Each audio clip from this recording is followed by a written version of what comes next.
आशा करता हूँ आप सभी बहुत अच्छे होंगे। मेरा नाम है दुष्यंत जसपाल। उत्कर्ष आईएएस एकेडमी आप सभी को फिर से स्वागत करता हूँ। आज का वीडियो जो है काफी इंपॉर्टेंट होने वाला है।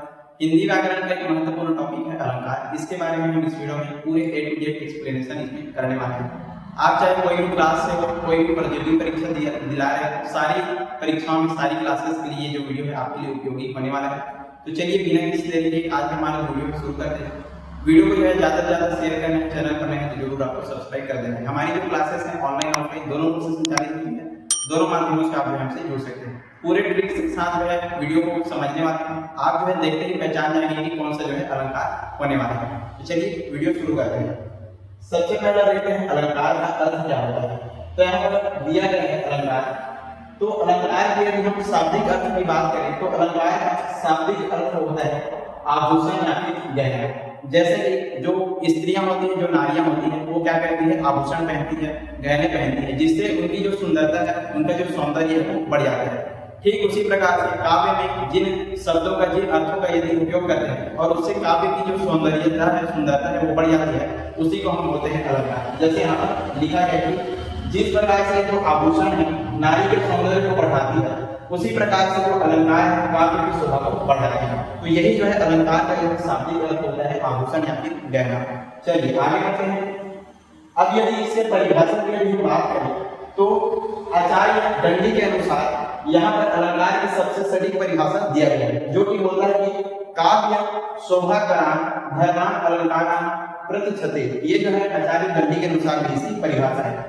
यदि इसका हम सरल शाब्दिक अर्थों में, हिंदी अर्थों में यदि इसकी परिभाषा देखें तो यहाँ पर इससे सरल परिभाषा आप देख सकते हैं कि काव्य की शोभा बढ़ाने वाले जो तत्व होते हैं उसी को हम जो है अलंकार कहते हैं। काव्य की शोभा बढ़ाने वाले जो तत्व, जो धर्म होते हैं, उसी को यहाँ पर अलंकार कहा जाता है।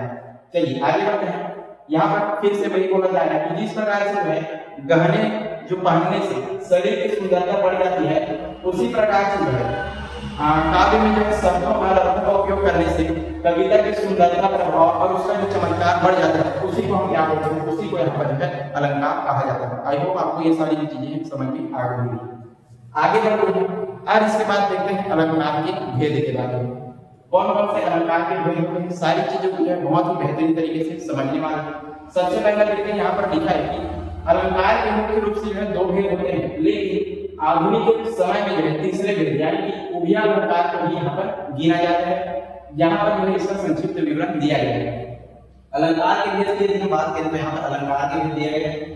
पहले होता है यहाँ पर शब्द अलंकार, इसके बाद दूसरा भेद है यहाँ पर अर्थ अलंकार और अगला भेद आपका है उभय अलंकार। तो यहाँ पर आपको याद रखना है अलंकार के भेद यदि पूछे तो यहाँ पर बताना है शब्द अलंकार, अर्थ अलंकार और उभय अलंकार। ये जो है अलंकार के तीन भेद होते हैं। चलिए एक एक करके जो है सभी चीजों को समझते हैं। यहाँ पर पहला चीज है शब्द अलंकार। जब जो है काव्य में शब्दों के विशिष्ट प्रयोग से जो है सौंदर्य का चमत्कार उत्पन्न होता है, वहां पर आपका क्या हो जाता है, शब्द अलंकार होता है। या फिर सरल शब्दों में यदि इसको बोले तो जहां पर जो है शब्द के प्रयोग से जो है कविता में या काव्य में जो चमत्कार उत्पन्न हो जाता है, वहां पर आपका हो जाएगा शब्द अलंकार। अगला बढ़ते हैं अर्थ अलंकार। यदि हम देखें तो चलिए अब जो है अर्थ अलंकार को समझते हैं। तो यहाँ पर भी काफी इजी तरीके से बताया गया कि जब जो है काव्य में क्या किया जाता है, शब्द पर नहीं बल्कि अर्थों के आधार पर जब चमत्कार उत्पन्न होता है, वहां पर आपका हो जाता है अर्थ अलंकार। सरल शब्दों में कहें तो जब जो है काव्य में अर्थ के अनुसार, अर्थ के कारण से चमत्कार उत्पन्न होते हैं, वहां पर आपका अर्थ अलंकार हो जाता है। अगला इसका भेद है जिसको जो है उभय अलंकार कहा जाता है। ये भी काफी इजी तरीके से इसको समझते हैं। जब जो है शब्द और अर्थ दोनों के माध्यम से जब काव्य में जो है चमत्कार उत्पन्न होता है, कविता में चमत्कार उत्पन्न होता है, वहां पर आपका क्या हो जाता है, अर्थ अलंकार हो जाता है। फिर से एक बार रिवाइज कर लेते हैं। जहां पर शब्द के कारण से चमत्कार उत्पन्न होगा वहां पर आपका शब्द अलंकार हो जाएगा। जहां पर अर्थ के कारण से चमत्कार उत्पन्न होगा वहां पर आपका अर्थ अलंकार होगा। और जहां पर शब्द और अर्थ दोनों के कारण से जब चमत्कार उत्पन्न होता है, वहां पर आपका उभय अलंकार हो जाता है। आई होप आपको चीजें क्लियर हो गई होंगी। आगे बढ़ते हैं। अब देखते हैं शब्द अलंकार के प्रकार के बारे में। कौन कौन सा जो है शब्द अलंकार का प्रकार है। तो यहाँ पर पहला है इसका अनुप्रास अलंकार, दूसरे आता है इसका यमक अलंकार, इसके बाद है श्लेष अलंकार, अगला अलंकार है पुनरुक्ति अलंकार और इसके बाद आता है वक्रोक्ति अलंकार। आपके जो एग्जाम्स हैं उसमें जो है अनुप्रास, यमक और श्लेष, इससे जो है बहुत सारे जो या ज्यादा से ज्यादा जो क्वेश्चन है इन्हीं तीन अलंकारों से जो है बनते हैं। बाकी आपको इसको भी थोड़ा सा समझते जाना है। तो चलिए अब जो है एक एक करके सारे जो अलंकार हैं उनको हम समझेंगे पूरे ट्रिक्स के साथ, उदाहरणों के साथ, तो आपको जो है अच्छे से ये चीजें समझ में आ जाएंगी। सबसे पहले देखते हैं हम अनुप्रास अलंकार के बारे में। यहाँ पर अनुप्रास यदि हम देखें तो ये जो है अनु प्लस प्रास से मिलकर के जो है बना हुआ है। अनु प्लस प्रास से मिलकर के जो है बना हुआ है, जिसका अनु का यदि हम बात करें तो अनु का अर्थ होता है नकल और प्रास का अर्थ होता है वर्ण, यानी कि नकल और वर्ण। इन दोनों से मिलकर के आपका जो अनुप्रास अलंकार है वो बना हुआ है।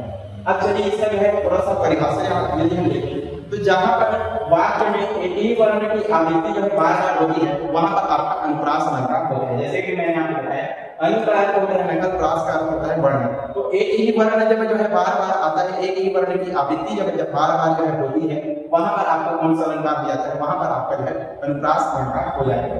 चलिए इसका जो है उदाहरण देखते हैं। तो यहाँ पर पहला उदाहरण यहाँ पर दिया गया है, चालू चंद्र की चंचल किरणें खेल रही थी जल थल में। यहाँ पर आप देख सकते हैं इसमें जो है च वर्ण की जो आवृत्ति है वो बार बार हुई है। चालू चंद्र की चंचल किरणें खेल रही थी जल थल में, च वर्ण की आवृत्ति बार बार हुई है, इसी कारण से यहाँ पर क्या हो जाएगा, अनुप्रास अलंकार हो जाएगा। और जैसा कि आपको बताया गया है जहाँ पर एक ही वर्ण की आवृत्ति बार बार होती है वहां पर आपका अनुप्रास अलंकार होता है। अगला उदाहरण देखते हैं, तरणी तनुजा तक तमाल तरुवर बहुत छाया। यहाँ पर देख सकते हैं त वर्ण की जो आवृत्ति 5 बार हुई है, बार बार जो है त वर्ण की आवृत्ति बनी है, तो ये भी आपके जो है अनुप्रास अलंकार के उदाहरण है। अगला देखते हैं, रघुपति राघव राजा राम। तो यहाँ पर र वर्ण की आवृत्ति बार बार हुई, तो ये भी आपके अनुप्रास अलंकार के उदाहरण है। बस एक चीज आपको ध्यान में रखना है, जहाँ पर जो है एक ही वर्ण की आवृत्ति बार बार होती है वहां पर आपका अनुप्रास अलंकार हो जाता है। आई होप आपको चीजें समझ में आ गई होगी। अगला देखते हैं, यहाँ पर अगला अलंकार होता है यमक अलंकार। यमक का अर्थ होता है युग्म या फिर जोड़ा। यमक का अर्थ होता है युग्म या फिर जोड़ा। चलिए अब इसको समझते हैं। जब काव्य में जो है एक ही शब्द 2 या 2 से अधिक बार आए लेकिन हर बार उसका अर्थ यानी कि जो मीनिंग है अलग अलग निकले, तो वहां पर कौन सा अलंकार होता है, यमक अलंकार होता है। मतलब यदि कोई भी शब्द है 1 से 2 बार आता है, 1 से अधिक बार आता है, लेकिन हर बार उसका अर्थ यदि अलग अलग निकले वहां पर आपका यमक अलंकार हो जाता है। उदाहरण के लिए इसका देखते हैं, यहाँ पर उदाहरण दिया गया है। पहला उदाहरण देखते हैं, उदाहरण दिया है सजना है मुझे। आप देखिए सजना और सजना ये जो वर्ड है 2 बार आया हुआ है, लेकिन हर बार उसका जो अर्थ है अलग निकलता है। पहले सजना का अर्थ होता है श्रृंगार और दूसरे सजना का अर्थ होता है प्रीतम, यानी कि जो प्रीतम व्यक्ति है उसके लिए यहाँ पर क्या हो जाता है, सजना है मुझे सजना के लिए। मतलब वो जो है एक वर्ड क्या, एक सजना का अर्थ हो जाएगा श्रृंगार, दूसरे सजना का अर्थ है प्रीतम। अगला इसका उदाहरण देखते हैं ताकि आपको अच्छे से समझ में आ जाए। यहाँ पर अगला उदाहरण है, कनक कनक ते सौगुणी माँ दत्ता अधिकारी बात है बोरा उधर या है बोरा। यहाँ पर देखिए ये जो कनक कनक यहाँ पर 2 बार जो है कनक वर्ड का प्रयोग किया गया है, लेकिन हर बार इसका जो अर्थ है यहाँ पर अलग अलग निकलता है। जैसे जो पहला जो कनक वर्ड है, पहला जो अर्थ है इसका निकलेगा सोना यानी कि गोल्ड के रूप में। दूसरा जो कनक शब्द है इसका अर्थ निकलेगा धतूरा, यानी कि एक प्रकार का जो नशीला जो फल होता है जिसको जो है भगवान शंकर के ऊपर चढ़ाया जाता है धतूरा, तो इसका यहाँ पर बताया जाता है। तो कनक कनक मतलब 2 बार जो है कनक वर्ड आया है, लेकिन हर बार इसका जो अर्थ है अलग अलग निकलेगा। पहला वर्ड है सोना, दूसरा वर्ड है आपका धतूरा। यहाँ पर दिया गया है यदि कोई व्यक्ति अचानक से सोना यदि उसको मिल जाता है तो क्या हो जाता है, एकदम पागल हो जाता है। उसी तरीके से यदि कोई व्यक्ति को धतूरा खिला देंगे तो कोई थोड़ी देर के लिए क्या हो जाता है, पागल जैसा हो जाता है। तो ये भी आपका जो है यमक अलंकार का उदाहरण है। शब्द जो है अलग अलग रहेंगे लेकिन हर बार उनका जो अर्थ है अलग अलग निकलेगा। चलिए अगला देखते हैं, 3 बेर खाती थी वे 3 बेर खाती है। यहाँ पर देखिए जो बेर वर्ड है 2 बार यहाँ पर आया हुआ है, लेकिन हर बार उनका जो अर्थ है अलग अलग निकलेगा। पहला बेर का अर्थ होता है समय, यानी कि 3 टाइम्स अर्थ है, और दूसरे बेर का अर्थ होता है फल। तो 3 बेर खाती थी, वो 3 बेर जो है खाती है। इस प्रकार से आपका यमक अलंकार यहाँ पर कंप्लीट होता है। अगला अलंकार देखते हैं। अगला अलंकार आपका हो जाएगा श्लेष अलंकार। श्लेष का अर्थ होता है चिपका हुआ। चलिए अब इसको जो है समझते हैं आसान भाषा में। जब काव्य में जो है एक ही शब्द का प्रयोग केवल एक बार हुआ है, लेकिन उसका जो अर्थ है 1 से अधिक निकले, तो वहां पर आपका जो है श्लेष अलंकार होता है। जैसे कि यहाँ पर जो वर्ड है केवल एक ही रहेगा, लेकिन उसका जो अर्थ है 2 या 2 से अधिक बार जो है निकल सकता है। यहाँ पर आपका जो है श्लेष अलंकार होता है। उदाहरण से समझते हैं। यहाँ पर देखिए उदाहरण दिया गया है कि हे प्रभु हमें तो जीवन दान। यहाँ पर जीवन शब्द का जो प्रयोग है केवल कितने बार किया गया है, एक बार में जीवन शब्द का प्रयोग किया गया है। लेकिन यहाँ पर जीवन के जो है दो या दो से अधिक अर्थ निकलते हैं। पहला अर्थ निकलता है उम्र का, दूसरा अर्थ निकलता है पानी। हे प्रभु हमें जो है जीवन दान दो, यानी कि उम्र दो या फिर पानी दो, ऐसा यहाँ पर इसका जो अर्थ है निकलता है। तो ये आपका जो है श्लेष अलंकार हो जाता है। जब एक ही वर्ड एक ही बार आए लेकिन हर बार अलग अलग इसका जो है अर्थ निकले, तो वहां पर आपका श्लेष अलंकार होता है। अगला उदाहरण देखते हैं। ये उदाहरण काफी आप है प्रसिद्ध उदाहरण है। रहीमन पानी राखिए बिन पानी सब सून, पानी गहरा उभरे मोती मानुष चून। अब यहाँ पर देखिए ये जो पानी वर्ड है इसका एक बार जो है प्रयोग किया गया है, लेकिन इसका जो है अलग अलग जो है अर्थ देखने को हमको मिलता है। जैसे यहाँ पर दिया गया है मोती मानुष और चून। मोती के लिए यहाँ पर इस पानी का अर्थ निकलेगा चमक, जैसे बिना चमक के मोती क्या है पूरी तरीके से बेकार है। अगला यदि हम देखें तो मानुष यानी कि मनुष्य, मनुष्य के लिए जो है इज्जत यानी कि जो सम्मान है काफी इंपॉर्टेंट होता है। तो दूसरा जो पानी का अर्थ निकलेगा इज्जत या सम्मान के रूप में। और तीसरा है चून, चून यानी कि होता है आटा। आटे के लिए यहाँ पर जल का प्रयोग किया गया है, मतलब बिना जल के हम आटा से जो है रोटियां नहीं बना सकते। तो वर्ड जो है एक है पानी, लेकिन यहाँ पर अलग अलग अर्थ यहाँ पर निकल रहे हैं। इसी कारण से यहाँ पर आपका श्लेष अलंकार हो जाएगा।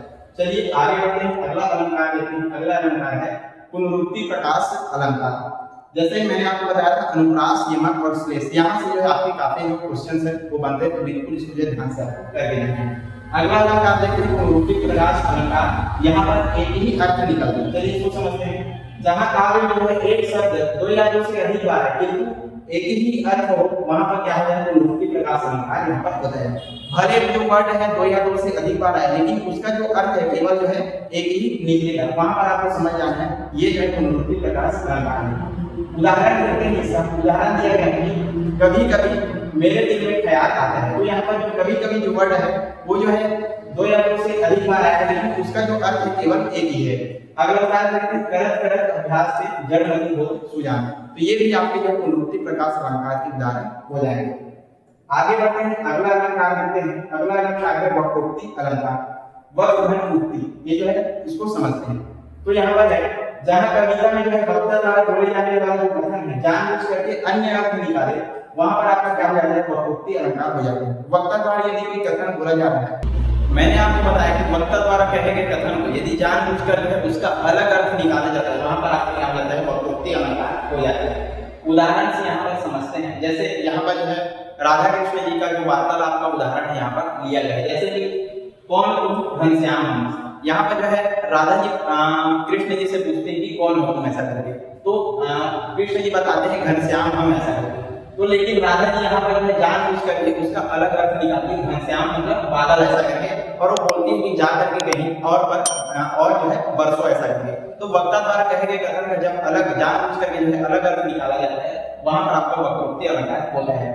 फिर से जो है कृष्ण जी जाते हैं और राधा जी जो है पूछती है कौन द्वार पर ऐसा करके। तो राधा जी जो कृष्ण जी है वो बोलते हैं राधा मैं हरि ऐसा करके। तो यहाँ पर जो है राधा जी फिर जो है इस हरि का एक अलग अर्थ निकालती है वानर या फिर बंदर के रूप में, और बोलती है कि जा करके कहीं पर और पूछ लो ऐसा करके। तो वक्ता द्वारा कहे गए जो वचन है उसका जानबूझ करके अन्य अर्थ निकाला जाए, वहां पर आपका जो है वक्रोक्ति अलंकार हो जाता है।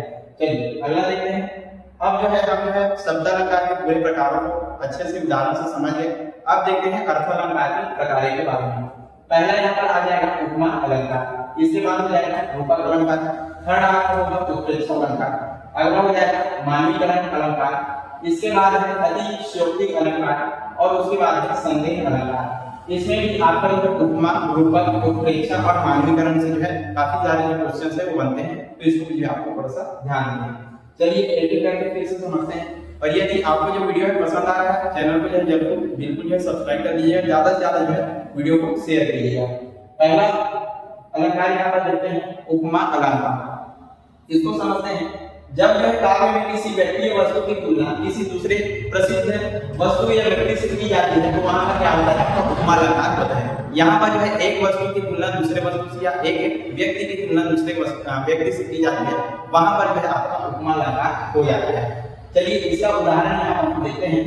पीपल पात सरिस मन बोला। यहाँ पर जो मन की तुलना किससे की गई है?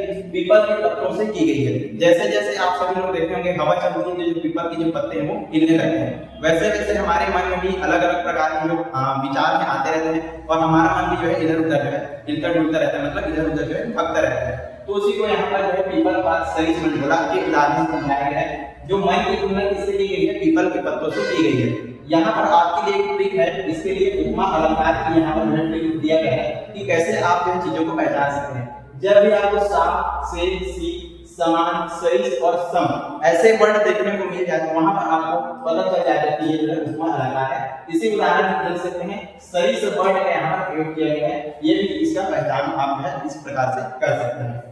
अगला चीज देखते हैं, अगला उदाहरण देखते हैं हरिपद कोमल कमल से।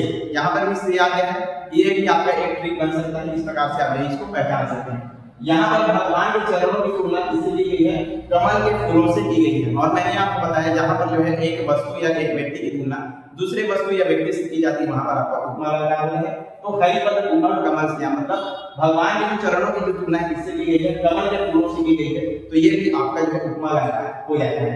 अगला उदाहरण देखते हैं मुख मयंक सम मंजू मनोहर, यानी कि जो चेहरा है उसकी तुलना किससे की गई है? मयंक यानी कि चंद्रमा से की गई है। तो ये भी आपके जो उपमा अलंकार के उदाहरण है। आई होप आपको चीजें समझ में आ गई होंगी। आगे बढ़ते हैं, अगला जो अलंकार है उसको देखते हैं। इसके बाद आता है रूपक अलंकार। इसको समझते हैं।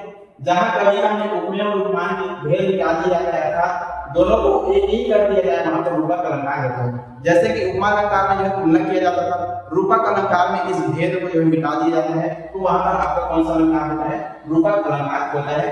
मतलब अर्थात दोनों को जो है एक कर दिया जाता है, जो चीजें हैं उनको जो है सम्मिलित कर दी जाती है, चीजों को जो है एक रूप कर दिया जाता है, वहां पर आपका जो रूपक अलंकार हो जाता है। उदाहरण से समझते हैं। यहाँ पर उदाहरण दिया गया है कि मैया में तो चंद्र खिलौना लय, मैया में तो चंद्र खिलौना लय। ट्रिक है, यहाँ पर आपको जो योजक चिन्ह देखने को मिलेगा, इससे आप इसको पहचान सकते हैं। इसको समझते हैं।